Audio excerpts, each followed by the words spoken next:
Okay, good morning, everyone. My name is John Johnson. I'm the Assistant Auditor, Controller, Treasurer, Tax Collector over the Property Tax Division for the ATC.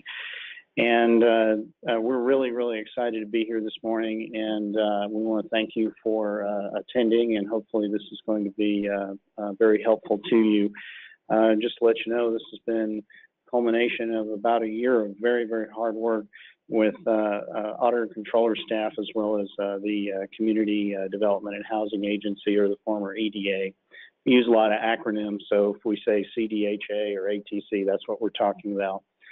So again, it's very exciting to get this process started today, and hopefully this will provide you lots of education and an understanding of what resources are available to you. At this time, it's my pleasure and honor to introduce the San Bernardino County Auditor, Controller, Treasurer, Tax Collector, Oscar Valdez. And he's going to kind of go over some of the processes and take it from there. Thank you, Oscar. Good morning, everyone. My name is Oscar Valdez, and as John mentioned, I'm your County Auditor, Controller, Treasurer, Tax Collector, with a slight little change as of last night. I'm now your transitioning out Auditor, Controller, Treasurer, Tax Collector. So anything that may be in this handout today could change depending on the new elected coming in. So I'm hoping, he'll be able to communicate when he comes in. But for the most part, this is basically the, procedures and policies that we had set, under my office. But those could be subject to change. So, and as a reminder, basically what we're going over right now is basically the Countywide Oversight Board members, so the establishment. So this goes back to Senate Bill 107, and this is basically consolidating the existing 26 oversight boards for each of the cities and special districts that had some type of redevelopment agencies. So yes, individuals are losing representation, again, condensing from 26 agencies down to one. So you have one representative from a city, you have one representative from a special district, you have one representative from a community college school district, I believe a union, and then you have two individuals that are appointed by the Board of Supervisors. So again, all of that's gone through some type of selection committee for special districts. That was a special, selection committee that we attended, and that was voted up, by that committee. Same thing with the cities. The chancellor had the opportunity to appoint his appointee. Superintendent of schools had the authority to appoint their appointee along with someone from the union. So that being said, the roles and responsibilities, which are up there right now, basically breaks it down between the responsibilities. When you look at Senate Bill 107, the authority to basically staff the Countywide Oversight Board landed with my office, for the Auditor Controller.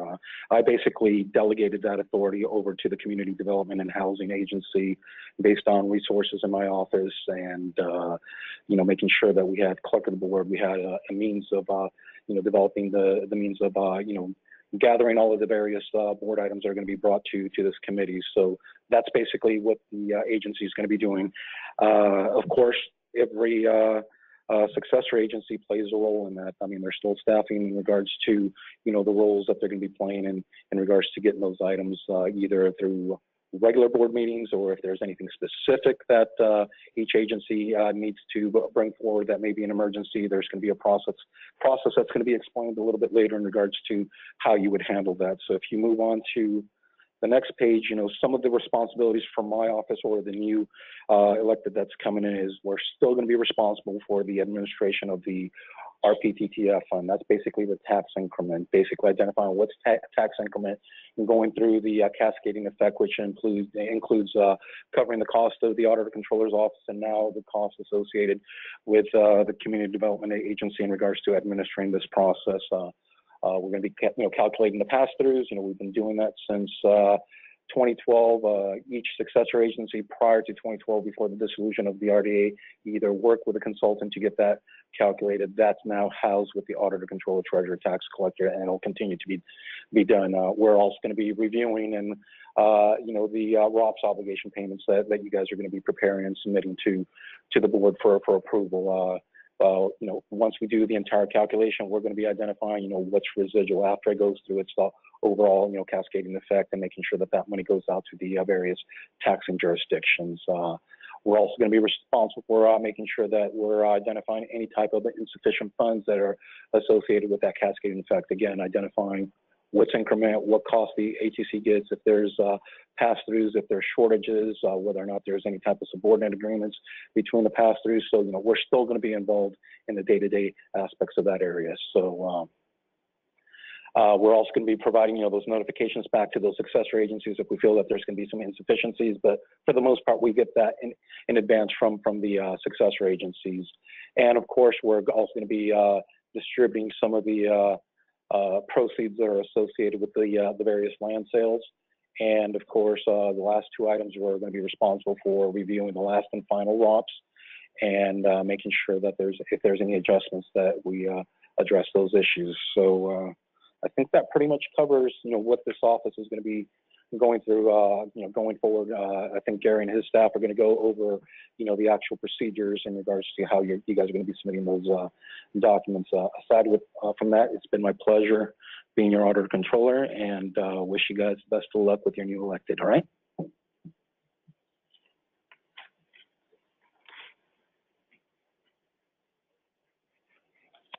All right. So I want to thank Oscar and his staff. They've been very, very helpful, and we've been working with them as they said for about a year, kind of working on this transition.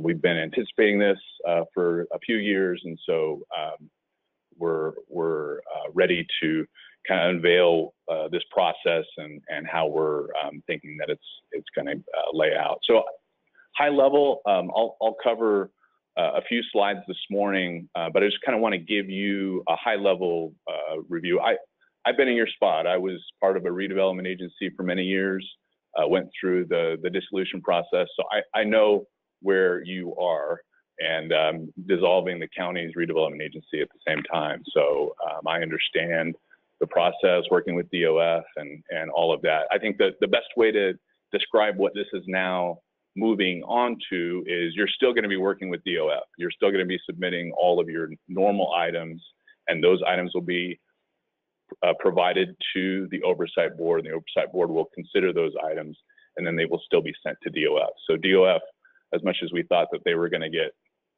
out of this deal, they're still in it because they still are involved in the review. I guess when you get to the last and final ROPS, it's a little bit different, but the way that I'm seeing this on a very high level is that we are just having now one board instead of your smaller city successor agency board. So it's a larger board to deal with. So we're going to work with you on that. We'll be kind of your staff that will work with the board.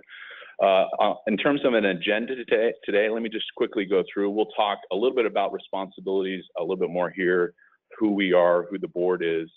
We'll talk a little bit about what you can expect as you bring items to the board, which again, back to what you normally do. You normally bring your ROPS, property, bond refinancing, those other things to your board. That's still outlined in the law. We're not, changing the law in any way. We're abiding by it. So that's what you can expect. We'll go through calendar. We'll bring a year-long calendar to the board for adoption, so that they have an expectation that there's a regular meeting schedule. We'll probably spend most of the presentation this morning on process, because submitting the items, we're using the clerk of the board system. They have a specific way that they want items to be loaded up into the board agenda. And so that'll be majority of the time, which most of you work for city councils. You know that there's a certain format and template that has to be followed. So we're not going to be telling you something you don't already know. It may seem like we are. We're like, we already know that. So we apologize for going through something that you already experience on a regular basis, but we'll just make sure that we send that message. We'll talk about some of the other items that may come up, and then we'll have some time for Q&A. Again, if there are questions throughout, feel free. This is a small group. Feel free just to raise your hand and say, hey, I have a question on that, and we can stop the presentation and try to address that right away. But we'll try to take some breaks throughout just to make sure everybody is able to process. So what are our responsibilities? As Oscar said, we're working lockstep with the auditor controller. They basically hired us to consult with them on this process. So we're going to be overseeing this beginning step of processes and procedures and purposes. We're also going to be working with the board. As you submit items to us that you want to bring to the board, we'll be doing some of the review and making sure that those are submitted to the Countywide Oversight Board. We'll make sure that the agenda process is done. Once those agendas are approved, the resolutions are approved, we will get those items back to you so that then you start working with DOF. So you submit them to DOF. Again, we're not the ones working with DOF on your behalf. You're still doing that on your end. And then we'll be there at all of the Countywide Oversight Board meetings. So I kind of already went through this in terms of what your responsibilities are, but we see them, again, very much the same as what you currently do. You prepare ROPS, you prepare the bond refinancing, you bring any items to the board regarding the property that you still hold as a successor agency. Now, some long-range property management plans do require you to come back to the oversight board, but many of them don't. So it just depends on how your long-range property management plan is laid out. And then again, you, excuse me, you draft and submit. You also present to the oversight board. We will not be presenting on your behalf. This is your RDA dissolution. We're allowing you to present and speak to the oversight board just as you would on your normal smaller oversight board. So that's not going to change. One thing I do want to, for those that are here in the audience and also on the webinar, down in the right-hand corner, you'll see that there's a page number and the training manual there. If you want to circle it with the mouse, Rebecca, just so for those on the webinar, they can't see my red thing. I don't even know what it's called, laser. I don't know what it is. But we have on every slide, it'll have a corresponding training manual page. So our countywide oversight board members, again, those responsibilities have not changed. The law outlines what their responsibilities are, which they are fiduciarily responsible for the holders of the enforceable obligations and the taxing entities that they benefit. So that's going to be their primary role, is making sure that all of the fiduciary responsibilities are taken care of. We'll review with them, and we're reviewing with them the schedule of meetings, making sure that they're going to be there. I know that's always been a struggle for us to making sure that we have a quorum at the oversight board meetings, and so we will handle that. That's the one headache that you don't have to worry about. So you're welcome. They'll be obviously representing their taxing entity, and as to their displeasure, they're not serving without compensation. The Countywide Oversight Board is a Brown Act. It's a public record meeting, so everything has to be noticed per the Brown Act, similar to your city council meetings. It's all 72-hour notice. Special meeting is 24-hour notice, but there can be public records requests of actions by the board. They're an FPCC board, so they have to file all their 700 forms. So that will continue on as normal. So here are the oversight board members. You can see that the 7 members have all been appointed by their separate entities. The county as the board of supervisors. The city selection committee has appointed independent special district selection committee, which that was an interesting process.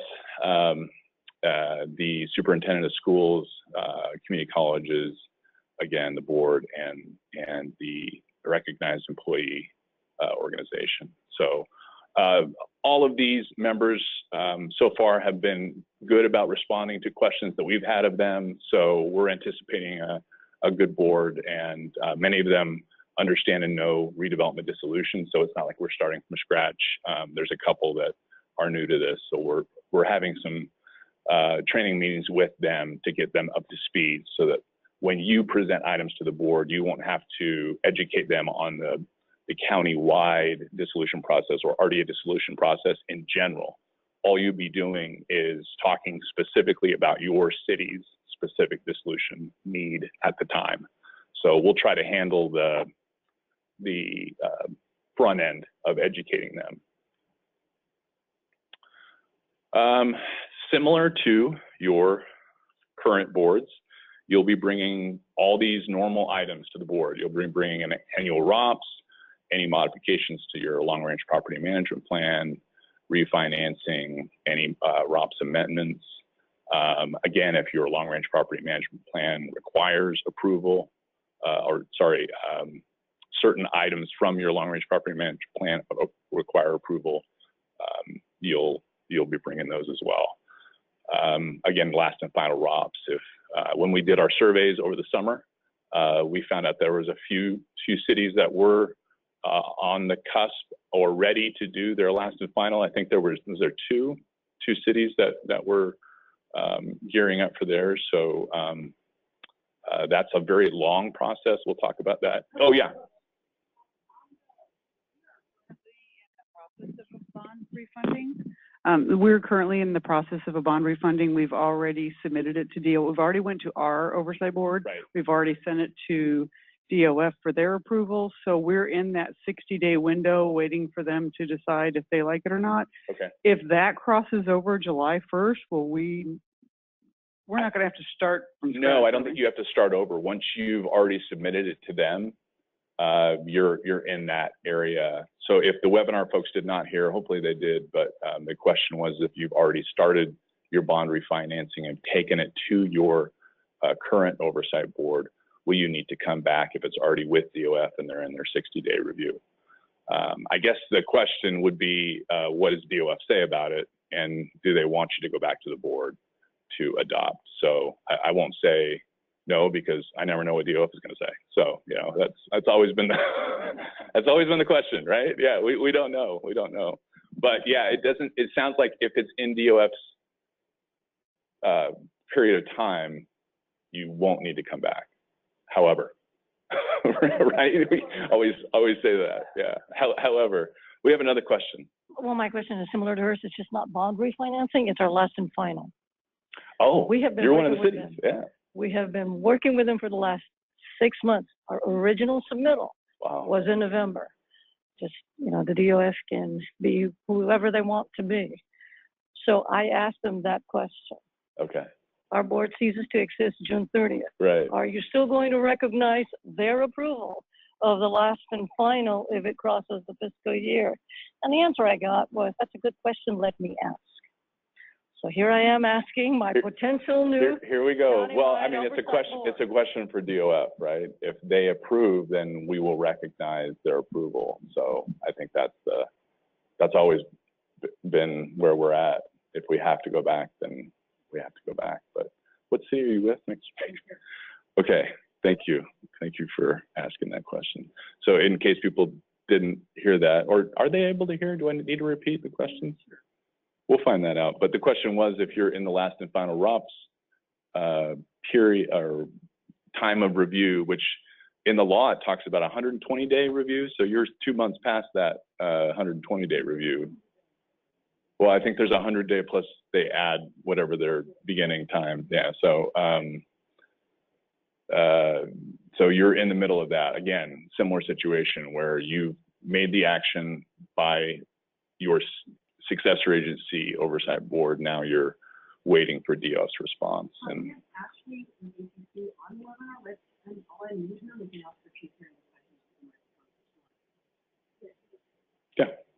Oh, just okay. One thing I did want to point out is that note on this slide. The prior period adjustments are due. Is it the end of September, Franz? The prior period adjustments are due October 1st. Okay. So many people have asked this question: do those prior period adjustments need to go to the oversight board? And the answer to that question is no. Those prior period adjustments are just submitted directly to the auditor controller. That's correct. I'm getting a nod from Fran. So. They are able to hear. They didn't hear. She said she couldn't hear the city without the question on the last one. Oh, okay. All right. Okay. Any other questions on this slide? We'll move on. Again, this is just to reemphasize that DOF will still be involved in the process after submitting your items. And again, these items will go back to you once you have the final approval on the resolutions and the items themselves. And then you're submitting them to DOF, and that kicks off the review of the item. As we've seen from DOF, they'll always invoke their after the 5 business days, they'll invoke their additional review. And then again, on the last and final ROPS, oh, you're right, it's 100 days, and then an additional 30. So this is our calendar that we are proposing to be ratified and adopted by the Oversight Board. The plan at this point is to have a monthly meeting, and we plan to have most of the meetings on Monday. We try to look at when you were having your city council meetings and when you would typically hold them. Most of the time you were in the evening, so we tried to have an early afternoon Monday meeting. There are some additional dates because we realized that January is the huge deadline to get the ROPS approved and into DOF by February 1st. So we've added 4 days in the month of January. And we'll go in more detail on what the plan is for that January period. But the High Desert Government Center will be open and available. We've already reached out to the High Desert cities on who wants to attend. That'll be on the 23rd of January in 2019. But on those January dates, we're also blocking out the entire day because we have kind of a separate plan for the ROPS approval. We also added in 2 dates in September in case we have a large number of you that want to do amendments to your ROPS. So we've added in some extra time during that period. We will go dark in the month of February as we will be meeting very often in January. And so that's the remainder of the schedule through the end of the fiscal year.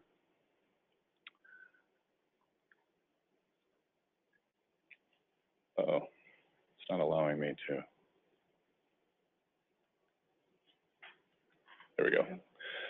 So for the January dates, what we have done is we wanted to allocate a full hour for each successor agency and city. And so I hate to say it like this because I hate it when this happens to me, but we're trying to doing the meet and confer process where you're given a time and that's your window, and we just got to work with you on that.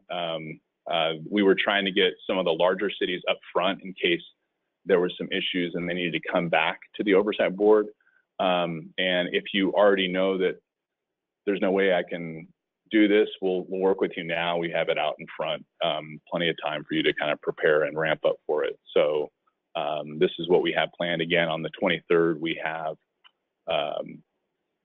half of the day up at the High Desert Government Center. And that will be interesting because the board will still be here, but we're using the video conferencing at the High Desert Government Center so that the board will still physically be here, but those cities that have elected to do that will just be on the screen and looking at the board from the screen at the High Desert Government Center. So I don't know why it's not advancing. Can you advance it then? Uh-oh. Oh. So this is the rest of January on the 28th and the 30th. Again, we have a little wiggle room if some cities need to come back on the 30th. The 30th is obviously the second to last day before we can meet. So we've blocked off some time. One thing to add, what we would like you to do on your date and time, if you for some reason do not need to take up that full hour. The board can recess because they just start the meeting and then they wait for the next city to come. But if you come a little early, you know, maybe 20, 30 minutes early, if that city somehow wraps up, then the board can meet earlier. Obviously, the ones who are at the beginning of the day and maybe right after lunch don't need to come early because those are hard breaks. But we'll work with you and kind of give you a heads up on what the plan is, because on our ROPS, it wouldn't take a full hour to review it with them, or if you had other items that you would want to bring associated with the ROPS, sometimes that wouldn't take a full hour. So our plan is, if you don't need the full hour, you know, we can do that. We have one question in the back. He has a microphone, and we'll bring the microphone to you. Sorry. So question, you know, our city is under the routine of bringing the ROPS in December because January is kind of busy. And I know you have the list there for January for the ROPS. If we wanted to bring it in December, that's acceptable? Yeah, sure. If you would like to bring, we have a December 17th date, if that's your preference. Yeah, it makes that January less busy. We appreciate it. Thank you, 29 Palms, right? Yeah. Anyone else want to volunteer for December? Yeah, my question is, do you have any feeling for how much background information the oversight board, and I know you're not going to know to a certain extent until it happens, is going to want to know? You know, should we be prepared to explain our bond issues? You know what, we will get a better feel as we have more meetings with them. We've only had some initial discussions at this point. We do know that several of them are familiar with the redevelopment process because they have been on successor agency boards before. So they understand the terms of RPTTF, ROPS, bond issuances. I mean, they know what this is because they've been on boards before. Successor agency oversight boards before. Yeah. So, but your specific stuff, they're not going to know.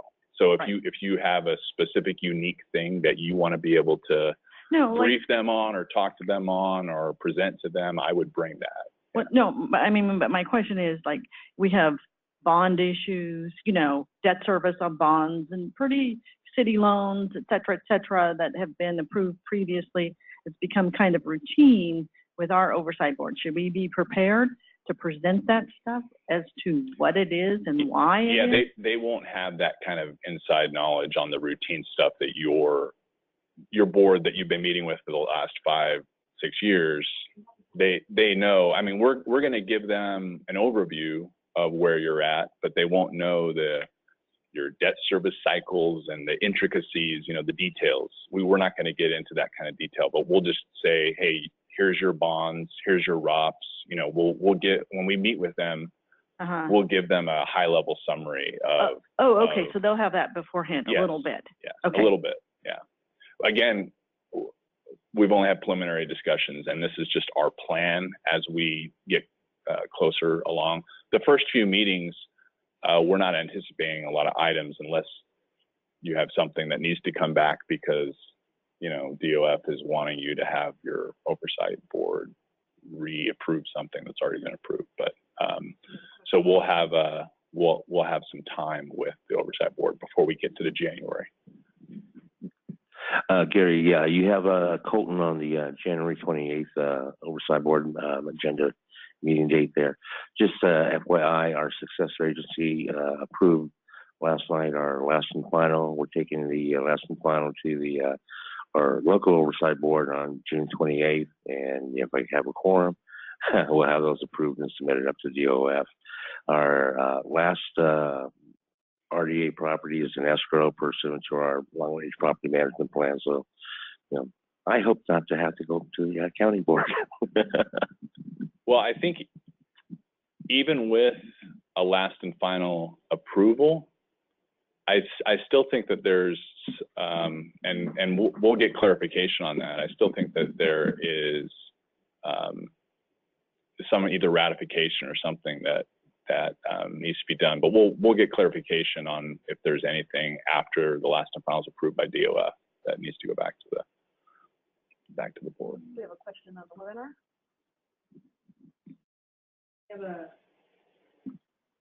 We have a question from the webinar. Is how far in advance of the meeting date will agenda items need to be submitted? Okay, we will, actually, Rebecca Nguyen from our staff is going to go through processes. In fact, we might just jump straight to that at this point. Yeah, but Rebecca, sorry not to immediately answer your question right now, but we will go through, like I said, most of the morning will be mostly on process and timing of when to get the items. But it's a really good question, because that's probably why you came today.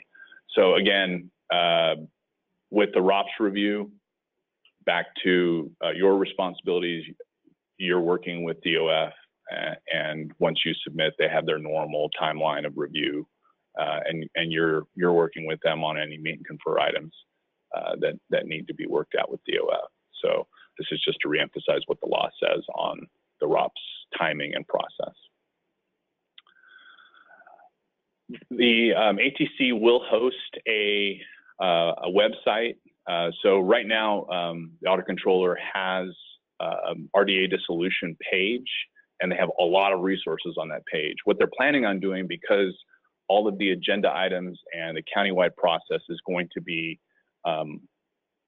through them, they're going to have a separate website that'll probably be linked to their main page, but it will just host all of those resources that they currently have out there now on this new page. It's under development right now. We should have it out to you soon, and all of this information from the training will be out on that web page. But also you'll see all the agenda items on that page. It's going to be like a one-stop shop for Countywide Oversight Board RDA dissolution from the county's perspective. So should be done shortly. It's very close.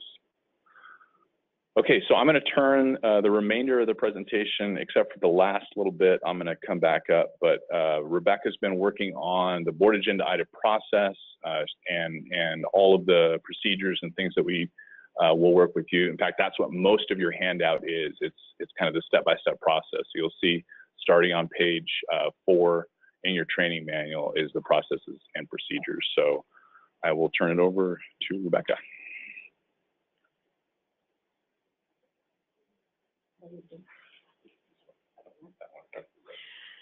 Thank you, Gary, and welcome everyone.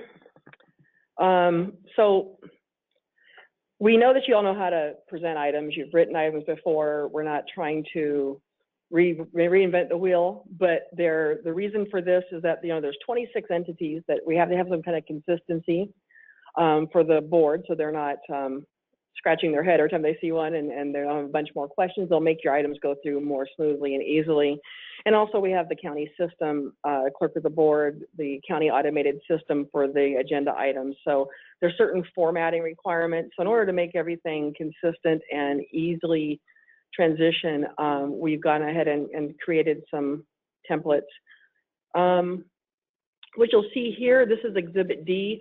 I want to say every single exhibit and all these calendars that Gary just covered, they're all a separate document at the back of your training manual as well. All the attachments, they're in the exhibits, but if you want to see the full page, they're at the very back of that manual. You'll start seeing those. So here's the board agenda item template. We're going to go through this section by section. It's pretty simple. Everything has form fields. So the purpose, like I said, of that is to simplify the process for each successor agency and have consistency for ease of review by the Countywide Oversight Board members and to ensure that compatibility with that county automated agenda system. So the board agenda item, each section has a specific purpose, and it's important that we maintain the template formatting. So there's a few do's and don'ts. You see there's only a couple of each. So make sure you're using the template provided and adhere to the formatting instructions for each section. And then don't modify the template in any way. You're going to input your items, but the actual template language, make sure that stays intact.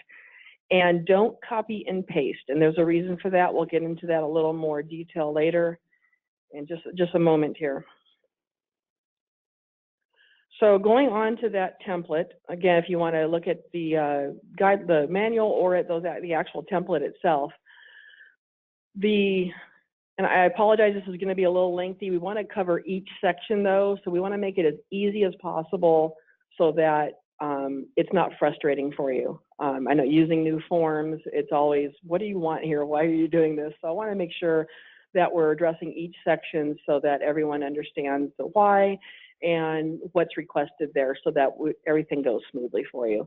So the first page header, it's a recommendation to the San Bernardino Countywide Oversight Board, which is the official name of the board. It's San Bernardino Countywide Oversight Board. That cannot be changed at all for any reason. The ITE there, leave that, it looks strange. That's where your item number, it's a form field that will populate from the automated system. Once the item is agendized, it'll be assigned a number on the calendar. That number will populate there for that executed item, okay? So now we've got the, oops, where did we go? Oh, here we go. The subsequent page headers, you're going to enter the subject. Not sure why there's a, okay, I'm going to go back here real quick. I'm not sure what happened. I apologize, folks. So the subject must be in bold, all caps. No abbreviations should be used in this section. It should be concise and to the point while still containing all pertinent information. It'll typically start with the action. Usually it's going to be adopt a resolution, approving, what have you, okay? So that's going to be that typical information. We're going to go backwards here. So those subsequent page headers, now if your item goes into a second page, you're going to have, it'll populate automatically with the page number, page 2 of 2, 2 of 3, that sort of thing. But you're going to need to go in and double click in that header section on the second page and enter that subject in all caps. Again, you'll see there that the subject, and there's a template there. It has it all caps and it's in bold. That is how it needs to be entered. So we've provided that formatting is already there. So the subject will be in all caps. That one there, you can copy and paste it directly from the subject on the first page because it needs to be exactly the same.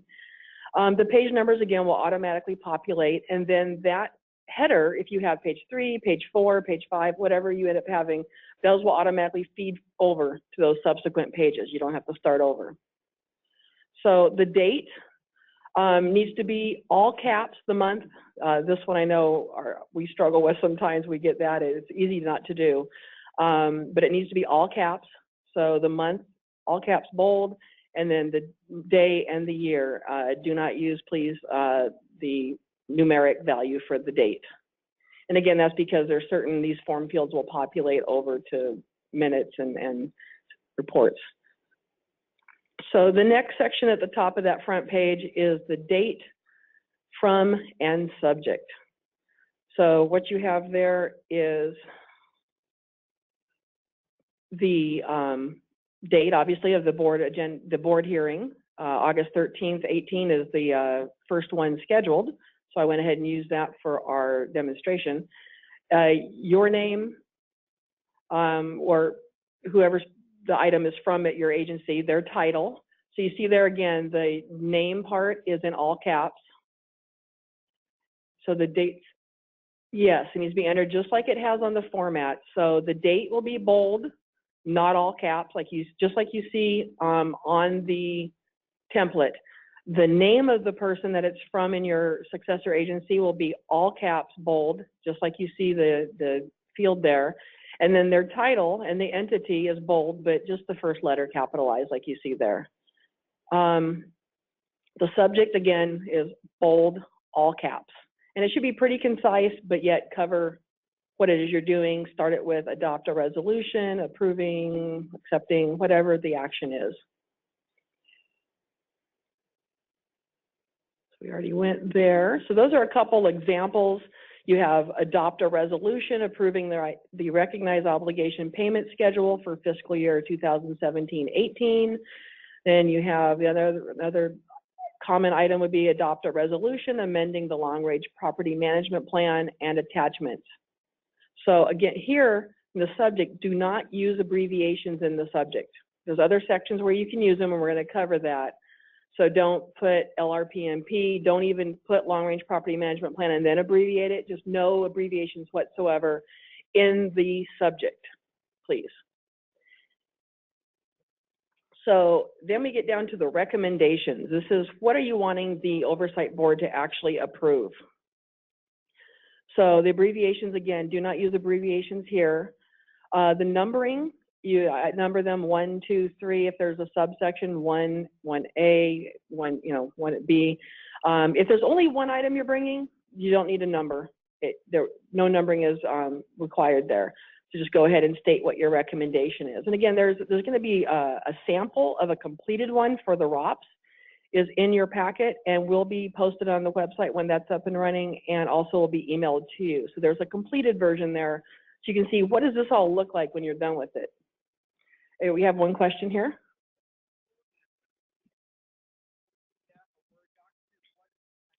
The question was, what's the format you're going to be getting this in? It's a Word template document. So it will be an actual template saved as that format, so it can't be edited. Only the form fields can be edited. And you'll open that and it'll save as a separate document. You just name it and save it there. And then these will all be submitted.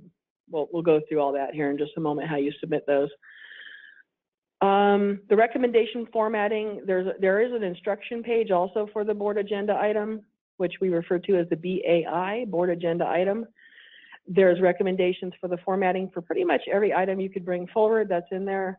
And then below all that is the presenter. It's in parentheses, and it's the successor agency staff that will be presenting the item before the Countywide Oversight Board.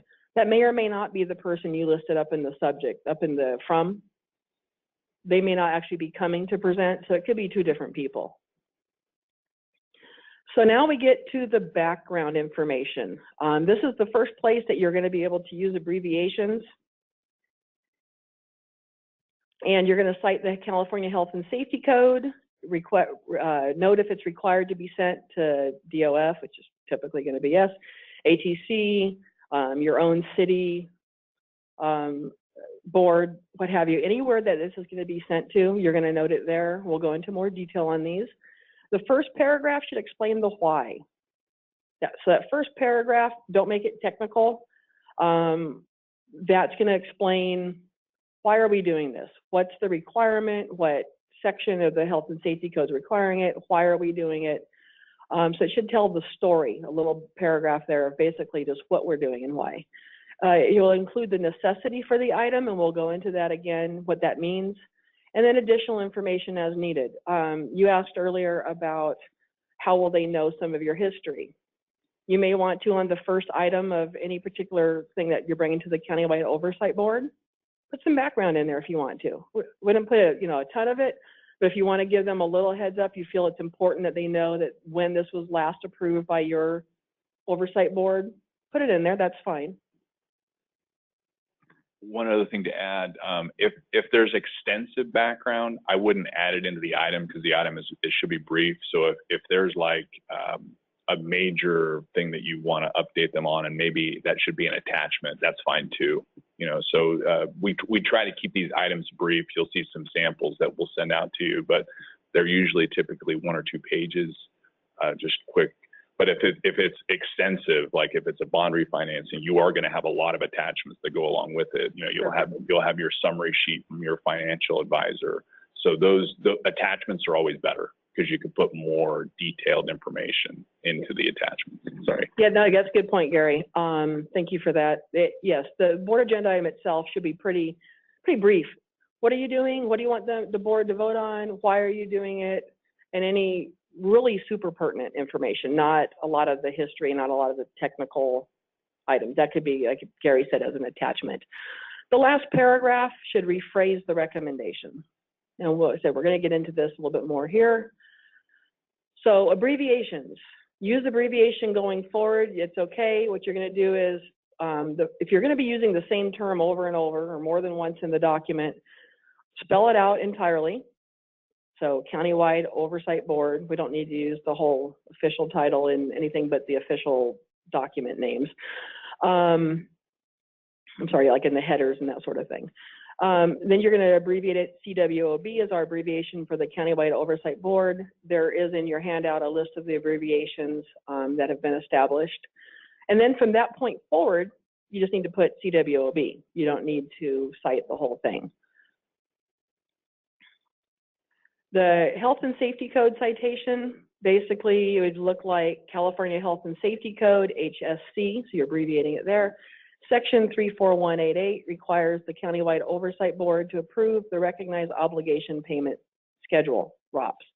Again, this is assuming that you haven't already previously defined those terms. So if you've already defined HSC or ROPS or Countywide Oversight Board, you're going to use those abbreviations there.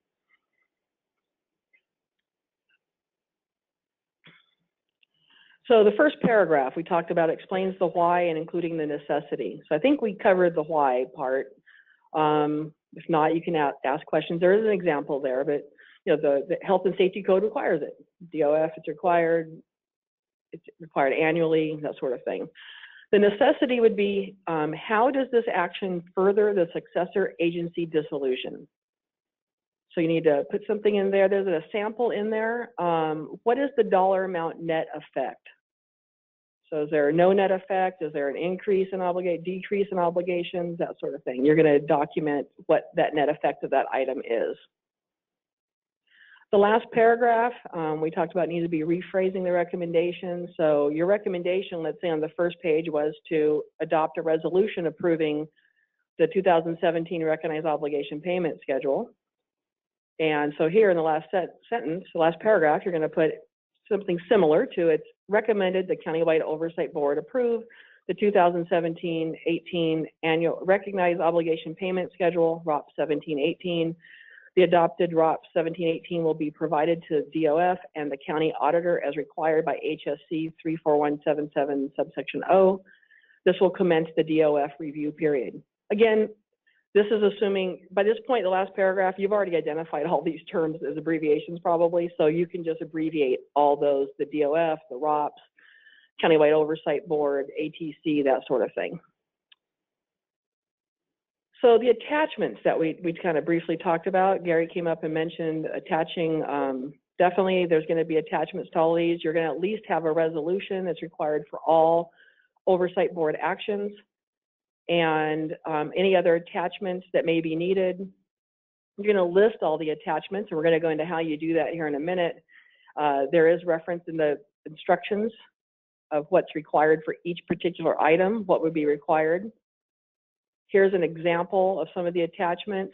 So attachment A is typically always going to be your resolution. Your second attachment is going to be an attachment B, attachment C, and so forth. That's typically how they would be labeled and referenced on the agenda item. So the review by others, this is the simplest section we have. Doesn't require any input whatsoever. So this is where Community Development and Housing Agency staff and the Countywide Oversight Board Legal Counsel, which is yet to be determined, will put the dates in there of their review of this item, showing that it was reviewed and approved. And we're on Training Manual, page 5. Just for your reference. So the resolution itself, again, it's required for all Countywide Oversight Board items, and each item requires a separate resolution. And there is a template provided as well for consistency, same as the board agenda item template. We've gone ahead and made a resolution template that will be able to integrate into the county's automated system. This is what that looks like. And you have a, I believe there's a completed one in there in your packet. If not, I'll get you one. And there's a sample, and there's, it's pretty explanatory on that sample in your handout. So basically what you have here, you're going to start at the top. You have your resolution number 20 blank. That's going to be the last 2 digits of the year, 2018-19. Those last field, leave that blank, as that will be filled in by the secretary, which is the clerk of the board will be acting as the secretary to the Countywide Oversight Board. So they will fill that in. That will be an assigned number in the system. The next section is you're going to insert your item name. That's basically the same as what's on your subject on your board agenda item. We have a question right there, Fran. Please wait for the microphone and make sure everybody can hear you. So just out of curiosity, there's obviously administrative costs from the county. Are you going to be billing us back through the ROPS, or how are you paying for the administrative costs? The ATC, all the costs they'll be taken, it's from the RPTTF. You want to address this, Gary? You have more information on that, I believe. So because we're contracting with ATC has the ability to, in the waterfall of distribution of funds, they have their administrative cost. We are built into their administrative costs because we're a county entity that they've contracted with. So at this point, this is it. You're seeing the consultants here. We're not heavy on the admin side. Like we said before, we're anticipating a lot of meetings that we're not going to have to even have because we'll have cancellations, and so there won't be a lot of staff time and reviewing and doing that. Even though we've set up meetings every month, we may not need to have them. We know January, December will be very busy because we'll be reviewing items and bringing items to the board. But as you've seen from your successor agencies, you don't spend a lot of time on this because you're really winding down and you're into automatic mode. So it's just the little things here or there that pop up that we realize. We're not anticipating a lot of costs on our side. So. Thank you for that question. So here we're at the subject basically of the resolution. That's going to be the same subject that was in your board agenda item. So again, we have here no abbreviations. Would be your recognized obligation payment schedule 2018-19, that sort of thing. Over here, pretty self-explanatory. You're going to put in the day. So Wednesday, Monday, the month and the day, August 13th. Fill in the 2-digit year, 18 for 2018. These next 2 fields, you're going to leave those blank because until the meeting, we don't know who's going to make the motion or second the motion at the meeting. So the Countywide Oversight Board members that bring that motion forth and second it will be filled in there by the secretary. This is the biggest section, the media section of the resolution. This is the body of the resolution. This is all the legal, all those whereases typically you have. And there's a sample there. So this is where all the whereas language goes.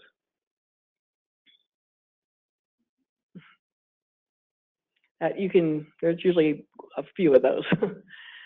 So here, the item name, this can be, this is the short name of the item.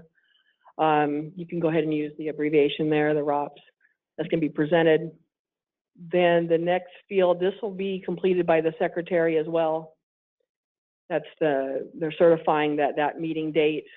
This is what happened, and they're going to sign to certify that was adopted.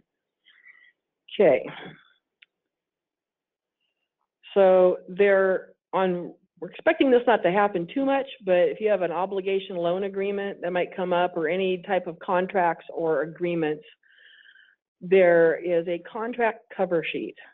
We use those at the county for all of our loans and agreements. It allows spaces for review, signatures, and numbering and processing. It's just a real brief cover sheet. So you'll be preparing those and submitting that with the agreement or contract. It looks like this. You have a contract number. Again, leave that blank. That will be filled in by the secretary. That will be assigned a number. Successor agency name. You'll see there it's bold, but not all caps, just the first letter. So your name of your successor agency. And then here, these 2 lines are the contract representative of your successor agency and their telephone number. So this may be a person that's specifically working on that contract or agreement. If there was questions, who they would contact there. Down here is the other party to the agreement. So who's the agreement with? The contractor, that's the term that's being used. So their name, their representative, that person's phone number, and then the contract term. That's pretty self-explanatory. The next 3 get a little confusing, I know, even when I do these, and I've done them for years, I have to think about it. So the original contract amount would be that very first time you brought this particular contract or agreement forth for your successor agency. It may be this one at the Countywide Oversight Board, or maybe it's an amendment to a prior one. So what is the original contract amount of that item?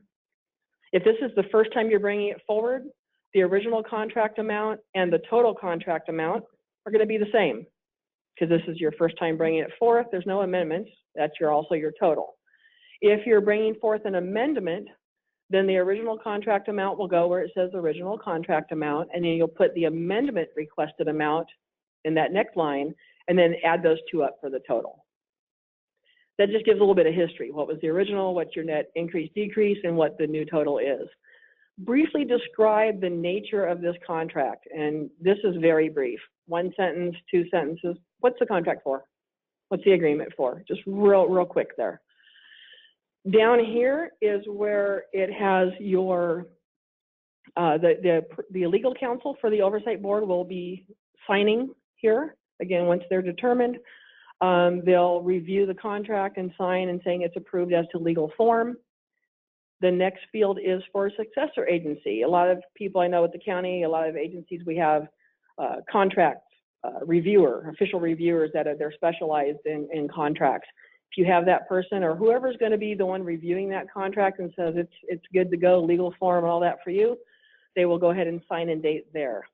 Again, that will be attached to that agreement, which will be an attachment as a whole to your board agenda item with your resolution, a whole little packet, and you'll email that over to us. These are all Word documents, by the way, addressing your question. I think, yes, these are all Word documents. We have some PDFs, but those are internal. One thing before we get into the calendaring of how to get items onto the board, if you already have an agreement that's been approved on your ROPS and it's been there for the whole time, this is only for new agreements that you're bringing. So if you need to enter into a loan agreement with your parent city, or you're entering into an agreement with a new appraiser because you've got some successor agency, I mean, this is just anything new that you're bringing it's new on your ROPS, and it's a new line item, and you need to have the agreement also ratified by the board or approved by the board. For some reason, an amendment, but yeah, it's pretty. Right. So this isn't for anything that you already have been approved a long time on your ROPS. Yeah. We're going to get into the submission processes and procedures now, but yes, how long it takes and the notification we need. Okay, we have one question here. Can you state who you're with, just so the webinar folks know? Right, Steve Duquette. I'm with Urban Futures, and we're consultants to a myriad of successor agencies in San Bernardino County and many others in the state of California, I might add. Anyway, with respect to the resolutions, and I've looked at your example, and assuming I was on your oversight board, and by the way, I am still on one until the end of the month somewhere else, I always appreciate uniformity. It seems to me, although if I was writing your resolution, I probably would put more information in it, but I'm looking for success in an easy way. And if the resolution you provided is the example used by the county for your county oversight board, it's not countywide, then it would seem better for all of the successor agencies to give you the resolution you want rather than the one they might like to give to you, just for the purpose of making life easier. And also with respect to staff reports. So in other words, in some cases, there's a lot of interest in providing a lot of additional information. That's one thing. And by the way, we've also found, especially with items that have some complexity, it's better to provide more details and resolutions because the Department of Finance personnel do desk audits. They never visit a successor agency. They are completely unaware of, it's because of the length of their green shade, of how cities actually operate. For that matter, counties that have done redevelopment agencies are in effect acting like a city in doing that. They have no appreciation for real estate transactions, nothing of that sort. And so somewhat lengthier resolutions are helpful to them. But as it relates to ROPS, and that's the example you've given, they don't care about your resolution. They just want one signed. So unless you would suggest otherwise, I would recommend my clients in this county provide the most abbreviated form, which is exactly the form you provided in this packet, unless you would say do it a different way. And I think you would be better off getting them that way because, again, your oversight board is looking for uniformity. I don't think they're going to pay much attention to your resolution, so if they all look the same, that'd be fine. They're going to want something presented on the ROPS at this particular time, short of a last and final. Then the items that are on the ROPS with only a few minor exceptions are ones that have been around a long time. Now, as an example, one of my clients in the city of San Bernardino, when this process began, it was, the ROPS was, remember there were several sections, over 3 pages of using those spreadsheets. And now it's half a page. So there isn't any controversy other than to say that at this next round, if a lawsuit that's being dealt with is the format it's being brought forward by special and general counsel might generate some questions with respect to the oversight board that can never be spoken in open session. And I'm not even certain they would allow it to be spoken about in closed session, but I'm really not sure about that. Although I will say the Department of Finance people fully understand what this is about. They even have their general counsel tied in on it. But short of that, everything on that ROPS otherwise is so plain vanilla. It's certainly not going to take an hour to present. If it takes 3 minutes, that'll be long. And then we'll see if there are questions. It's hard to say. So again, uniformity in format. You haven't talked about why no cutting and pasting, but if we all have the same resolution, I don't know if that's so much necessary. It seems like everything else we've used, we've been able to, if you work up the same font size, it seems like, especially in a Word format, you ought to be able to prepare your docs on a separate document, cut and then paste it in. But I'm hearing you saying that's not going to work. I'll cover the section. You're going to go over that later on? Yeah, that's a labor and producing matter. Now, last comment, the more you get uniform documents from successor agencies, because I think that's sort of your goal, the less work you have to do. That's right. And we don't want to cause you any grief. We just want to get through. And you don't want our admin charges too. So kind of back to the other. And that's why we it's interesting that you get your admin charges off the top, and the successor agencies have to take it out of their admin allocation, which, by the way, if to the extent there are any contracts where that's where they come from, they're an allocation that is spent by the city for which the oversight board never sees anyway. So I'm not quite sure exactly what kind of matters that might come forward. Although, more I think about it, there could be some. I can't think of any of my clients that will want that, though. All right, that's all I have for now. Maybe more later. You're accurate in your assessment that these templates are required templates. So we don't want 26 different versions of something used. So these templates are required to be used. We would just say amen to what you said. Yes. But I will cover the copy paste in just a moment. And I had a question, Diane Hadland, representing Loma Linda, in this case, consultant. And that is, in your template, you say that you want to know what the net cost is, but the example on the ROPS does not address net cost. Can you explain? The board agenda item for the ROPS? The staff report, yeah. Oops. It should, unless I made a boo-boo. It does. The second paragraph from the last says that this action furthers. Can you tell people where you're at? We are on the attachments. It's going to be hard to follow that one. The attachments at the end of the manual, training manual, it ends on page 20. The next page, you have a meeting calendar. Second, you turn that page over, the next page, and then there's a sample, a couple pages in, of the board agenda item template. Flip that over, and you got your instructions, and then one more page. And the paragraph from the bottom starts with, this action furthers the successor agency's dissolution as an annual ROPS is required by DOS as part of the wind down of the successor agency. There's your necessity. There's no increase requested in the amount required from the redevelopment property tax fund from the last annual ROPS approved. And that's your increase or decrease. There's no.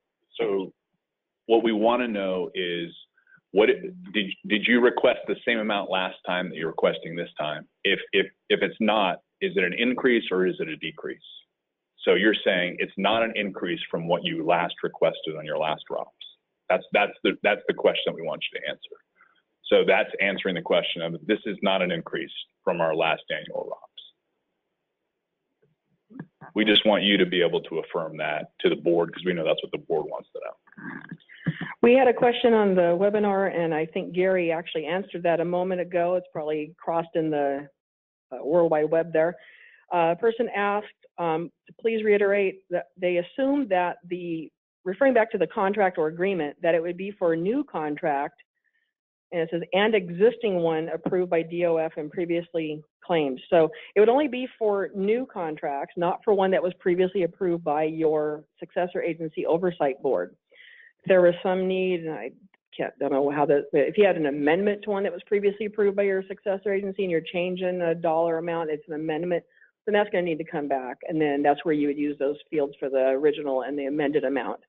But this is only for new ones or amendments to existing ones, not ones that have already been approved or approved by your DOF or your oversight boards. Okay, hopefully that answered that question. So we're going to go on now to how do you do all this? When is it needed? The processes and procedures for submitting these items. So here, there's a calendar you're on. It's provided separately as an attachment. And it's also in Exhibit C of your training material. So we have the meeting dates for all the Countywide Oversight Board meetings, as Gary went over earlier. Then there's a date there for the entity, when the entity, which is you, notifies the county, which is us, regarding next meeting action. So you're going to let us know, do you have something you're going to bring? Is there anything that's going to come up? Because there's going to be a deadline in here when, if we don't have something, we're going to cancel those meetings. So give us a heads up. Let us know you're planning to bring something before the oversight board. The dates there. So like for the August 13th meeting, we're going to go into detail on this in just a moment on the next couple of slides. So by July 5th. And we're going to go through all that too. Yeah, I'm hoping I was thoughtful enough to answer everything you could possibly ever want to know about this, but maybe not. I'm hoping. If I don't, ask me and we'll fix it or address that. So that's the date that the entity would need to notify us. Then the next one is when the actual draft item and all the attachments, so the board agenda item, on the template provided, the resolution on the template provided, and then any of your other attachments that would be required would need to be submitted to us by that next date. And then the next one is the Oversight Board Council review. Also wrapped into that whole period there in between is county staff review as well as the legal counsel review. And then the county will provide feedback to you by that date there in that column that says county feedback to entity, if applicable, and we'll cover that again later. The final draft item back from you will be due to the county by that date there in that next to the last column. And then we're going to cover in a bit here revisions to finalized items. That's when that date would be due. That happens to also be the date that we're required to submit the items finalized to the secretary to get them agendized. So we're going to go over the steps here in detail, probably more than you wanted to know, but hopefully it covers everything. So the first one was Successor Agency notifies CDHA of necessity. That's going to be via email. The Countywide Oversight Board has an email address. Most of you would have seen that on your invitation. I think I included that email, CC'd that on most of the emails to and from you guys. Make sure that was included. We're going to keep everything pertaining to the Oversight Board in that email box. The Successor Agency will then submit the draft board agenda item and attachments to us via the email, and then legal counsel and county staff will review. CDHA returns it and the attachments, the board agenda item and attachments to you via email, and then you'll address the feedback, return the corrected board agenda item and attachments via email, and then we will send the whole packet to the secretary for agendizing. So let's go through those steps, what this means and when. You were asking a minute ago, like by what date? So notify CDHA regarding action needed at the next Countywide Oversight Board meeting. So how are you going to do that? You're going to do it via email at cwob@sbcounty.gov. When? By that deadline shown on that calendar under Entity Notifies County. So for the August 13th, 18th meeting, that would be by July 5th. So find that date there on that calendar. That's that field that's going to show you the date. Real simple, just, we'd like to bring an item before the Countywide Oversight Board at the 8/13/18 meeting for whatever the item's for. Just real quick, little sentence. Step 2, you're going to submit the draft board agenda item and attachments to us. How are you going to do that? By email again. When? By the deadline shown on the draft item date due to county for review. So the example of that is for the August 13th, 2018 meeting. That would be by July 11th. That's on that calendar you saw there. The next step is county legal counsel and county staff review. Changes and comments will be via track change on your document. We will then return all the documents to you. And when are we going to do that? That's going to be by the deadline shown on county feedback to entity. Those will be returned via email as well. The example for that August 13th, 2018 meeting would be July 25th, which is on that calendar again. So what if there's no changes? You guys nailed it. Everything looks great. There's no changes to it. We'll notify you via email. Everything's good to go. No changes required. Your item's going to be processed and sent through to the secretary for agendizing. Okay. The next one, if there are changes, the successor agency will address the feedback and return the item. So please address all comments and changes. You'll return the board agenda item and attachments to us via email. When? That deadline is shown on that calendar for final draft item due to county. So for that, again, referring to that August 13th, 2018 meeting, that would be by August 1st, 2018. So now it goes to the Countywide Oversight Board. They adopt everything. Everything goes great and your item's done. What happens then? So the executed process for the executed items, they're processed by the secretary, who will then send them to us, and then we will send them out to you.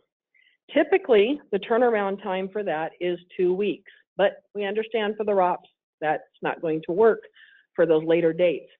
So those will be provided, electronic copy will be provided to you to meet those Department of Finance deadlines, okay? We've already talked to Secretary. We got a quick turnaround 1 day on those last couple days there. So you will have them by the 31st, okay?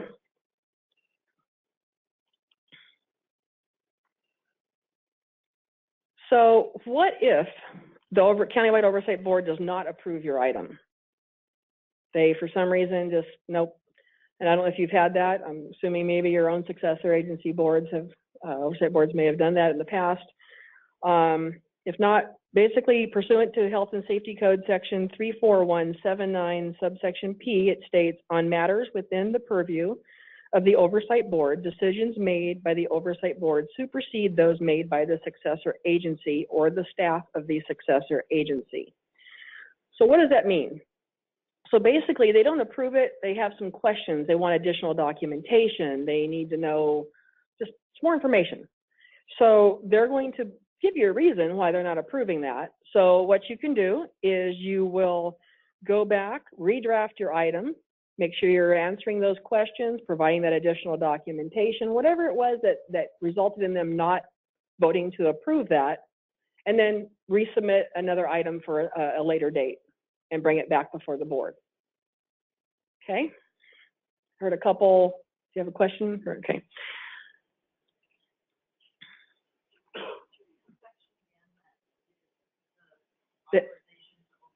The Health and Safety Code section. I have a request here for those on the webinar to read that section again. It's pursuant to Health and Safety Code section 34179 subsection P. Do you want me to read the text as well? Okay. This will be sent out.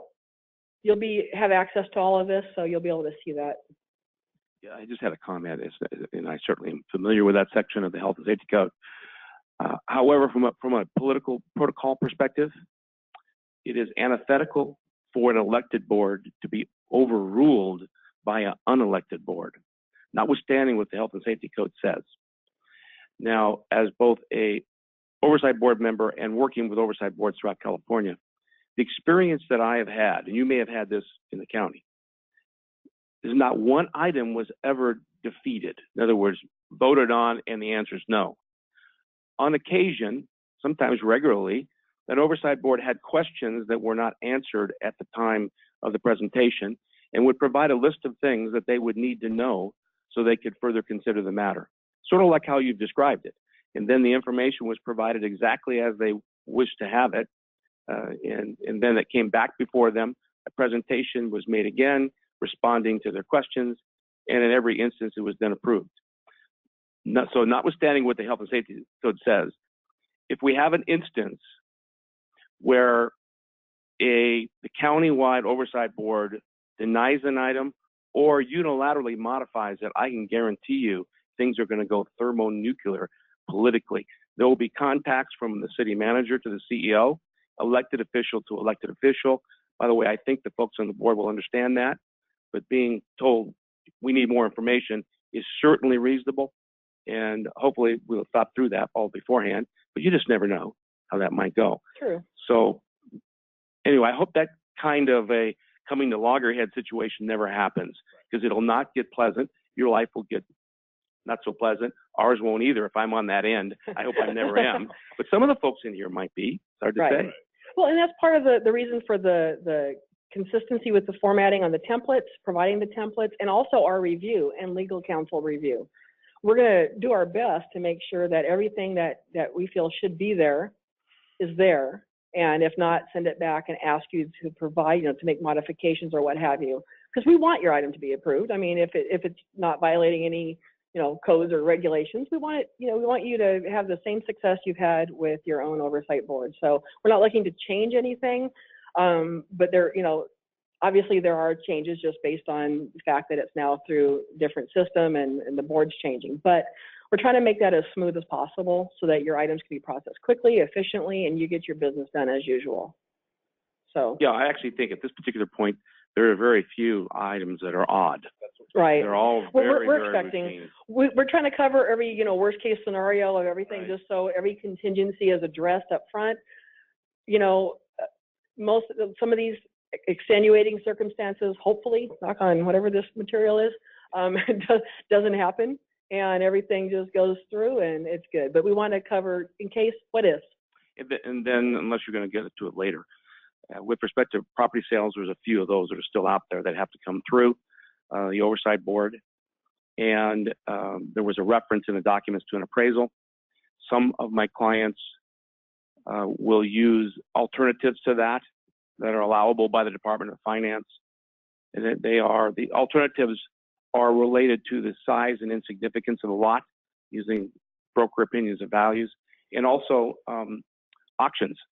In other words, the wall has been hit, and now you're going to do it like used cars. I want one price, and you get all of them. And there's a few lemons, but you're taking them anyway. That kind of a thing, because the successor agencies are really eager to get past all of that. Right. So those are a little different. At the same time, I have one client that will use a little bit of all of them. It just depends. Right. And the big giant projects that are a big deal are going to get appraisals anyway. Right. So those aren't meant to be all inclusive. I mean, that's a general, that doesn't mean that's the only thing we're going to accept is what's on there. Right. If there's something else that is typically accepted by DOF and that's been used before, we're not going to reject it because it's not an official appraisal. So, and I think you're meaning this because by the way, both of you are doing a great job presenting this. We appreciate it. And it's not an easy thing for you guys to jump into this, but we're hoping that we can have relationships, colleague to colleague. We send something forward that's not routine. Maybe we can chat about that. Exactly. So that rather than the formality of this back and forth, if you've got some insights that might make it better in terms of how it's presented, we would all love to know that first. We'd like to give you a product that doesn't really require much of a review. Right. Our intent is to be a partnership. I mean, we're not in a adversarial position. We're not trying to make it difficult. We're not, coming down the county.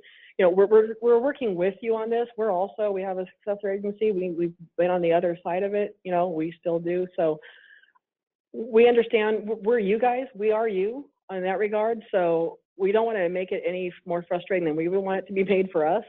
There's some changes are just necessary because of the change required by legislation, but we're trying to make that as smooth as possible. And we definitely want to work with you. My card's on that front table, Gary's card's on that front table, anything to do with processing timelines, agendas, formatting, attachments, call me, email me.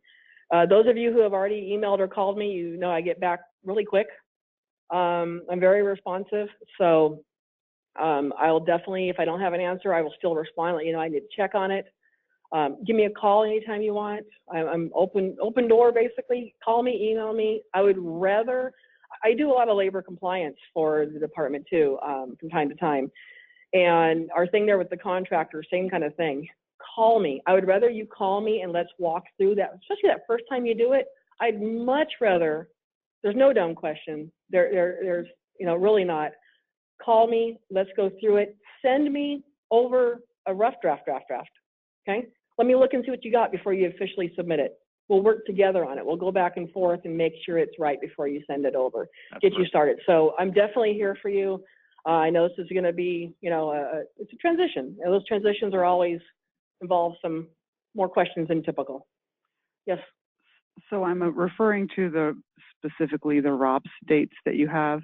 If so, for some reason, the Oversight Board decided that they didn't like something on the ROPS and it was denied or they asked for more information, would we then come back around on those couple hours on the 30th and try to, so like the process of resubmission would get? Or we would put you on some sort of standby, if we have too many that are stacked up on that 30th, try to get you on the 28th or something like that. We would work with you on making sure that you can get a final approved ROPS. We know that's the goal. I mean, I'm not anticipating anything. I'm just saying if, usually it has to do with the admin. Yeah, we would try to get you on the 30th. That would be the first place to go. And then we realize, we know we had a 2-week turnaround on resolutions, and sometimes on bond refinancing, that's not possible because you got to get the clock ticking because you need to go to market and get things done. So if you have a special circumstance, say, hey, we're bringing something on August 13th and we need a 2-day turnaround, can you do that? And yeah, the clerk of the board and secretary, they can turn things around quickly too if you need to get the clock started, because I know there's a timing issue on bond refinancing. Yeah, but yes, a question about, can we bring, as opposed to including as attachments to the report, can we bring background information that may come up for the ROPS process and present that to the board there? I mean, we're at the end of, I think we're scheduled for the 30th, which doesn't give any leeway if there are questions. Neither do I want to go back to the beginning on all of this stuff if it's not necessary. Right. I would have it handy, just like our normal board, county board thing. They have questions. I would definitely want to have that available. It doesn't mean you're only going to be able to say what's written on that agenda item. If they have questions and you have those answers readily available, definitely you want to be able to answer those questions. So they're going to throw a question at you. You have that background information there. Bring as much as you feel you need in case, like I said, until we get a feel for the new makeup and how thorough or how much detail they want. Okay. You never know. Anytime there's new people anywhere, you never know how they're going to want to see things. We have another question there. Hang on real quick for the microphone just so the webinar folks can hear that. So just a question on the review, and I don't know if others are having the same issue. My only issue through the ROPS has been my admin allowance. Basically DOF wants 0. We don't want 0, and how do we get to that place? And so we, or at least our local oversight board, had a plan, which they approved to kind of get to close to 0. So how is the county oversight board going to address that administrative allowance? So I think you can talk about the history of what you've done with DOF and just explain that. I mean, that's what the board would want to know. What have you already, worked out with from DOF's perspective? And I can't speak for them, but they would have to, they have to consider, what you've already worked out with from DOF. But that's one of their questions to us is, okay, well, what has DOF said about some of the previous items on these? Well, DOF always approves it, but they say it's too much, at least from my experience. It's too much, work on it. I think that's a common theme with DOF. It's always too much. Right. Yeah. So I just explain your dealings with DOF. Here's what we've worked out with them, and here's our plan. Just go from there. So just real quick on going back to a couple of the questions, I just want to cover a couple of points. Our goal is to be as flexible as possible. So if we need, we're going to work with you to make it work out as much as we can. Doesn't mean we'll always be able to accommodate, but that's our goal. On those necessity for items back quicker than the 2-week turnaround on non-ROPS items, please let me know that. When you email, I'll be monitoring that email box. So anything that comes through that, I'm going to be the primary one monitoring it. Let me know when you request that you're going to have an item coming forth. Tell me then that you need it back quickly. And then when you submit the item, there's no such thing as overkill on this. So when you submit the draft, tell me again. And when you submit the final, tell me again. I'm pretty good at keeping notes, keeping track of stuff, but make sure, let me know. As soon as that we submit that to the secretary, we will let them know at that time of submission to them, hey, this one here needs to be turned around quick. Okay, and we do have slips that go with these items, and there's boxes on there that I can put a special request. So I'll probably, if I get that in the first email, pretty organized, I'll probably go ahead and prepare the slip then, mark that, and have it set aside so that it gets attached to your item while that's fresh in my head. But still, remind me again at least at the final part. Okay. So now let's say everything goes through, everything looks great, it's been sent to the secretary, it's been agendized or close to it, it's past that last deadline on there, but you realize something needs to change. There was either an error or truly something changed. And you need to make a revision to that already submitted and processed item. So this isn't while it's in that review period. This is once it's already done, we got the final draft back, it's ready to roll, and now you're like, oops, we really should state this. Make sure it's something really vital because it's going to provide, it's a little complicated. So we're going to go over that. We need that 5 days prior to the Countywide Oversight Board meeting, and that's to allow for that posting, notification, that sort of thing. So, if it's something quicker, later than that, we'll try to work with you. If it's too late for that system to process, if you don't need to have it heard at that meeting, there's going to be one next month. So let us know if that works for you, and we'll work together to try to make it work for both parties. Notify us as soon as possible, though. So if we're going to make some changes, but it's still going to take you 2 days to get them made, just let me know when that you have those so I can give the secretary a heads up that there's a revision coming. So on those, you're going to submit revised items as follows. And this is a clerk of the board acting as a secretary requirement. So don't be mad at me. There's 2 versions required of the changes. One is the PDF showing the red line changes, and the other is a Word document clean with no markup. How do we do this? Okay, this is where you may want to, I know everybody's at different levels, and whoever's preparing these, everybody's at different knowledge levels on Word and Adobe and all that. So let me know if you need help. I'll be more than happy to guide you through this step by step if we get to this point. So what you're going to do is you already have that Word document that you submitted the first time, right? It's been approved, you've got it saved. You have to make some revisions. So you're going to go on in there and you're going to turn on track changes on that Word document. There's a space, a little thing on the ribbon, depending on what version you're using, that will say track changes. Turn those on. Go ahead and type your revisions in, delete and add, move things around, whatever you need, and then save that Word document with those changes on it. Then you're going to need to convert that Word document to a PDF. 2 different ways you can do that typically. Depending on what software you have, you can usually save it as a PDF or convert to PDF. There's under File, Save As, there's a PDF converter, or you can go into once you already have it saved and right-click and say Convert. There's different ways to do that.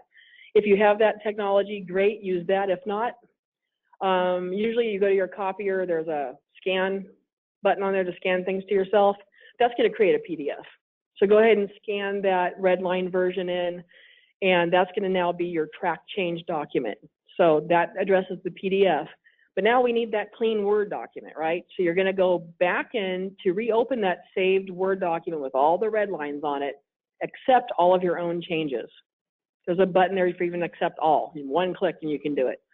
Accept it, kind of look at it though, some, I know I've had before where I've made changes and then you realize you didn't put a space or put a space. So take a quick glance at it, make sure it still looks good. There's no, words crammed together. That's usually what I end up doing. And then accept all the changes and then save that document clean, okay? You might want to resave it a little bit different so that you still have that red line just in case something comes up, questions on that, so you have that history there. But then you'll have that clean Word document, and then you're going to go ahead and email both of those over as a revised item, okay? Again, call me if any of that, if you need assistance with any of that, I'll be happy to go through it with you. Did you have something, Gary? No, you go. We have a couple. And I did want to just add, this is again after it's agendized. So during the review process, we won't have to do this, but once it's agendized and it's posted and you notice, oh, hey, I just saw the agenda and it's missing one of my recommendations. And that's really like a big ticket. If you just forgot something in the background section or, like a little piece of information is wrong in the background of the item, I think that's okay. You can speak to it. So long as your recommendation resolution is what it is, that's fine. We're talking about like major horrific changes that would cause you to not get your item approved or something like that. That does sort of conclude that actually concludes my presentation part, but I did want to, as Gary did on his section, to ask if there's any additional questions. Are there any from the webinar or anyone here that has questions on the agenda templates, processes, procedures? Maybe I missed this, so I'll apologize for that, but how many days before the actual oversight board meeting do you post the agenda? So typically, because most of these are on a Monday, we will post, we will have an internal draft on Thursday and then post for the public on Friday. Okay. So it meets at 72 hours. So because the meetings will all be in the afternoon, it'll be in the morning, Friday morning sometime, and they'll post. Several of my clients will be liquidating after July 1st. Pieces of property that they're required to liquidate pursuant to directives from the Department of Finance that are not within a long-range property management plan. Those require a 10-day posting of the agenda. Oh, okay.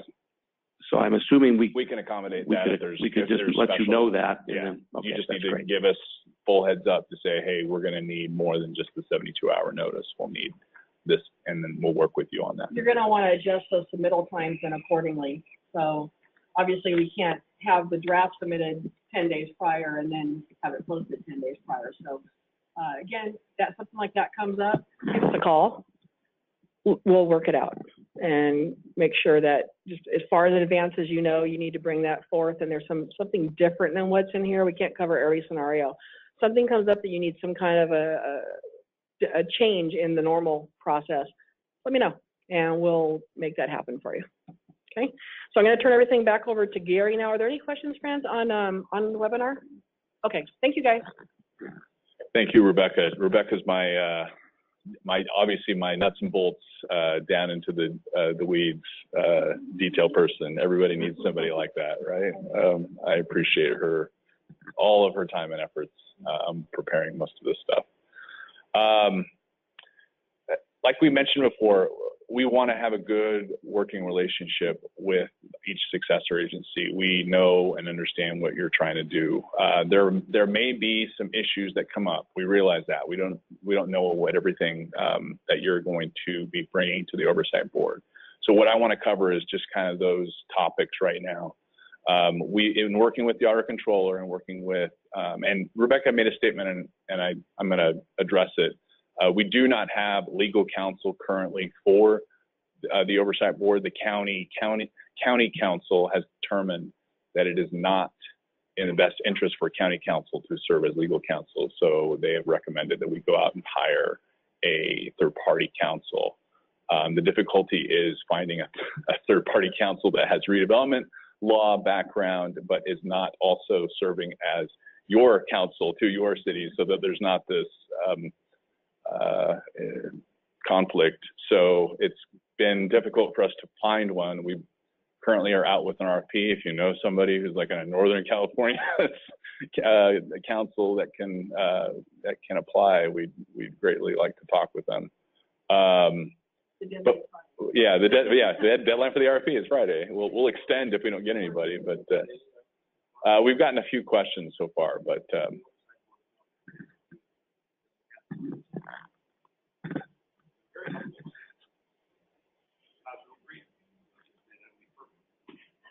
they're the Oversight Board Council for San Bernardino, so there's a conflict, right? No. That we're saying if you, it doesn't preclude you. So if you have been Oversight Board Council, so it does preclude you. So it's a problem. It is a problem. So we're working on that. So it's difficult. It's difficult. Oh yeah, it's just the 26 successor agencies. If they have represented the 26 successor agencies, that is given inherent conflict. So okay, so I'm going to move on. I'm going to move on from this topic. So one of the things that may come up is as we're working with you, as we're trying to get your item on, our legal counsel may determine that it's in violation of a dissolution statute, or that it is something against DOF's directives and information that you've already worked out with DOF that's in violation of that. Our plan is to not be the gatekeeper to say, no, we're not allowing you to present that item. We want you to, we know as a successor agency, we need to reserve the right to be able to present items to your board. So we will allow you to present that item, even when there's this legal disagreement that we have. But what we will do is we'll have an exception memo that goes along with your item from our legal counsel saying, here's where we're not lining up in terms of the law. So you'll still be able to present your item. The Oversight Board will also have our legal exception memo that goes along with that. It's part of the public record that's adopted in the item. So again, we're not being the gatekeeper to say, no, don't bring that item onto the board. We're allowing you to bring anything to the board. It's your right. We want to reserve your right to be able to bring items to the board, but we'll just have some sort of legal memo that says, here's where we're not seeing the same thing. Right. Other than, I think what you've already heard of, there will be debates over the administrative amount. And I don't think we'll see how that goes. But the only thing I want to say is, I'm assuming that if there is a case where you want to have a minority report in effect from the Oversight Board Council, that the courtesy of getting that document in advance would be provided. Yeah. Because I can guarantee you, my clients will provide an alternative memo. They'll count the number of pages of yours, and they will double it, explaining why they're wrong. And your Oversight Board's going to go say, what? Right. We cannot resolve this. Right. And let this kick it to DOF. It seems like a waste of time, but we will not. My clients will not let that go like that. There was two alternatives. We could either be the gatekeeper and say, no, yes, you can't put that item on, or just let you bring everything on. And yeah, we've been battling this or talking about this issue quite a bit with other counties, or what are you doing? Some counties are the gatekeepers and saying, no, you don't want to. I bet one of them is Los Angeles. We won't divulge who we've been talking to, but there's I've finished my work in that county. So oh, okay, all right. You know better than we do. So. We actually did have a bunch of questions on the webinar. We did have a bunch of questions on the webinar, it looks like, so if we can, let's finish that part first. Let's get to that. Do we have any other questions on the exception report? We're not going to call it the minority report because we'll get into movie rights issues, so we'll just call it the exception report and call it and go from there. So those of you on the webinar that have questions, I do see them. Sorry, I apologize for missing those. We will get to those in just a moment. Please hang tight. So the last item that I wanted to cover, there may be a need for emergency items. We can't think of anything because you're not bringing a natural disaster, to solve a natural disaster from that the successor agency needs to handle. That's an emergency, but because we're having monthly meetings, so if you can't get something right away, we can always move it to the next meeting. But if there is some emergency, and there was one situation that we thought, okay, there was something about a successor agency property, maybe it was flooded, you need to bring something, immediately to the board, that you can get a contract out and get something resolved. What we do need is just some sort of we're asking for an 8-day notice. Again, it's just that quick email. And then we need at least 7 working days to try to work with you on the item. So again, this is like a week before the item goes. We would need to try to work with you on it. This is where we would be in that cancellation time. So if by a week before the date, we know that there's no emergency items, then we will cancel a meeting officially. But we have up until that week prior that we can still work with you on emergency items. And we do have a form, and it's in the training manual on the emergency items. Right.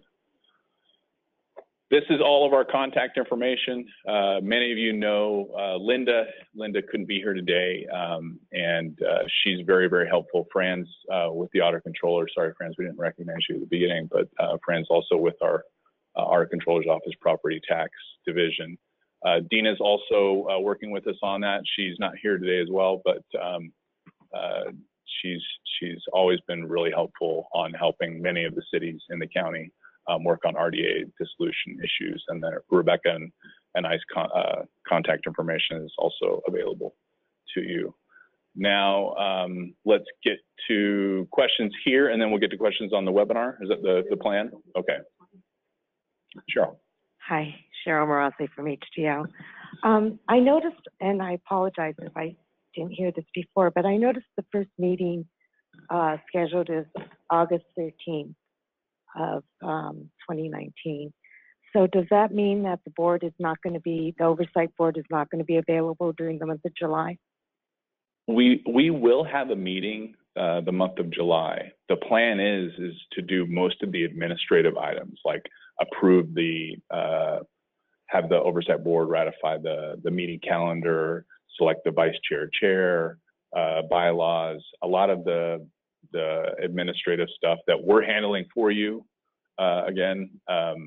So if there is a need to bring action items, we would need to see them like immediately, you know. So that's why we tried to use the August date because then by July because it's about a 4-week review process, which I don't think that's too far out.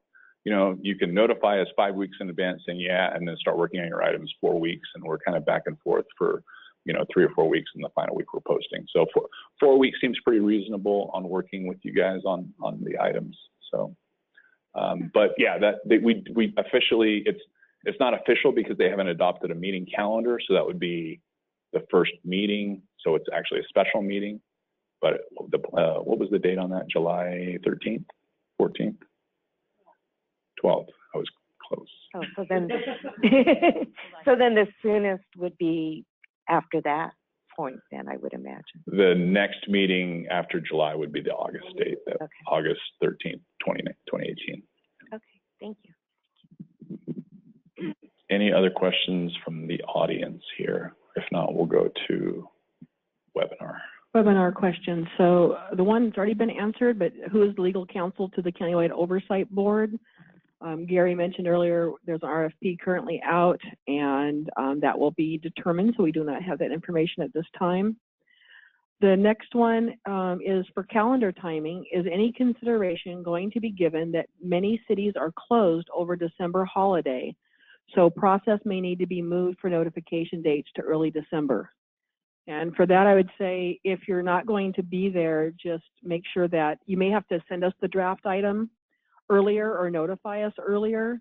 Just adjust those times accordingly. But those last few columns there, we need to try to really meet those because that's our internal review, the legal counsel review, the final draft due to the secretary for posting. There's requirements built in there. So if you need to start the process earlier, I'd say then adjust those first couple of dates, move those over earlier so that it works for the timeline that you're going to be closed. And again, we've already had one city say, I'd be volunteering myself to be out of the January muck and go earlier in December. We're open to that too. If you want to just get it done before the December break, we'll be open to that, and just approach us with that idea. We'll help you out with that. Okay, there's another question here. I think it's similar to one that was asked, I'm not sure.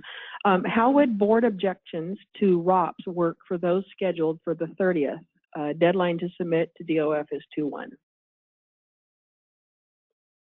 So I think this goes back to if you need to come back, and I guess I'll try to restate the question in a different way. So if the board has an objection on an item that is being heard on the 30th, and that item is the ROPS, I would think that you'd need to get whatever their objections are answered as quickly as you can. You need to try to come up with some alternative, or they could try to hold a special meeting the next day on the 31st. That's really the only backup day to try to get answers back to the oversight board. I mean, that's all I can think of. Although it's a ROPS item, so and like we've talked about, a lot of this is very much set. Yeah. Right. Oh, from DOF's perspective of not submitting right at June or February 1st. The comment here for those on the webinar was that we believe someone in the audience here believes that there's a 10-day grace period for DOF, so that would address that. Don't try. Yeah, with the penalty. Yeah, with the penalty. The penalty causes us not to go there. You know, right? the other thing too is some people were saying, these may only take a few minutes. I believe you had mentioned that. The room, the members are scheduled to be there for that entire time. So I would say if something comes up and it's not at the tail end of that time, you need to have staff bring something or what have you. You would have some time to do that, ask to be removed from that slot and be heard later, come back up. Could recess later. Because they're not, when the board is opening the meeting, they're meeting from the opening all the way till the end of the day. So you could come back anytime during that day if you're on the 30th. Will the oversight board have the ability to change the ROT at the meeting? In other words, like, will we object to this item, so we'll pass the rest of it? Has that ever happened on your current oversight board where they said we're approving ROPS except for line item 14 and 32? Yep, I've had that happen too. Yeah. Yep. Okay. So same thing. Yeah.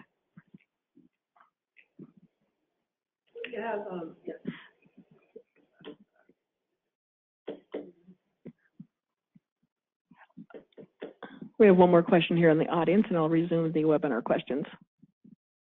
So are you going to more than likely schedule a meeting for January 31st? Because I think it would be, given the just as an open date in case of items that come back. That's actually not a bad idea. Because the more we keep talking about how if there's exceptions or other things, just to hold that meeting. What we would need to do is making sure that this room's available. Oh, okay. We originally had the 31st on there as an alternate fifth date as a contingency. And the problem was finding, a meeting location for that. So we'll just have to have an alternative place that we would hold that meeting. But that's probably a good idea, Cheryl. Can the secretary turn around a resolution the same day, or is that impossible? I've had it. If you give them enough time, I've had them do it where they've turned it around. It takes them a few hours though. It's not instantaneous. So you'd have to have just morning meetings, and then they could give it to you in the afternoon. Okay, because really the ROPS needs to be uploaded on the RAD system by February 1st. Right. But they also ask for the scanned copy, like electronic copy of the resolution. Yeah. Right. So that's what we would want to get back to you immediately. So in that case, for the purposes of the secretary, then January 31st would be really the last day, is what you're saying? Right. Okay. Yeah. Okay, the next question here from the webinar was, is there any action required to dissolve the local oversight board? Oh, that is a good question. I believe it's dissolved by law because the law dictates that the new oversight board shall take effect on July 1st. Thus, your old oversight board will dissolve on June 30th. So it's like this legal handoff because the law stipulates it. By operational law. That's the phrase I was missing. Thank you, Steve. And we have another person offering up someone's name for that RFP. They're going to let them know. Please contact Rebecca. She will email them out immediately. We're City Attorney of Paramount, no clients in San Bernardino County. So there we go. They're going to send them the RFP. Thank you very much for that webinar. There's a couple more questions. We normally have 2 staff reports approved. One is to approve the admin budget and the other is to approve the ROPS for the period. Will there be a template for these reports and resolutions? I only saw one. So, Franz, can you answer that question? Because I do not believe the law now requires an admin budget to be approved. I think that's correct, right? An admin budget is no longer required as an approval. We haven't been bringing an admin budget to our oversight board since SB 107 went into effect because I believe it did not. Right. I think you can still bring it to your oversight board, but it's not a requirement from DOF in the law. Correct. So to answer that question, if you want to bring it to the oversight board, you're more than welcome to bring an admin budget. It would go along with your ROPS. So you'd have a recommendation. The way I would see that item running is you'd have a recommendation approving a resolution for the ROPS, and you'd have a recommendation approving your admin budget. The ROPS resolution is what DOF requires. The admin budget is just an extra thing that you want to provide to the oversight board. Is there a resolution required for that budget? There isn't because it's not an required. action that DOF requires. So to answer that second part of their question, no, there will not be a template for that report, and there's no required resolution. So the next question is, do we need to provide support for each ROPS line number? And is this the contract attachment? The answer to that question is if it's already an approved ROPS item that DOF has already approved, it's already a contract that you have approved or an agreement that you have approved, so you don't have to bring a new agreement. The contract template and the contract cover sheet would only be for new contracts that you're bringing that are not currently on your previously approved ROPS. What was the other question on that? Oh, what kind of detail do you need to have for each line item? Yes. I think we kind of covered that. We will go over the ROPS with the oversight board to find out what kind of detail they are requesting, but I would just have backup. You know, if they want to know more about that, we'll find out as we work with them on what kind of detail they'll need. I think the first go around, be ready to talk to them because they may have questions. But as Steve Duquette mentioned earlier, we're down to half page ROPS. You know, most of our stuff is pretty simple, so not too much to review with them. Anything else?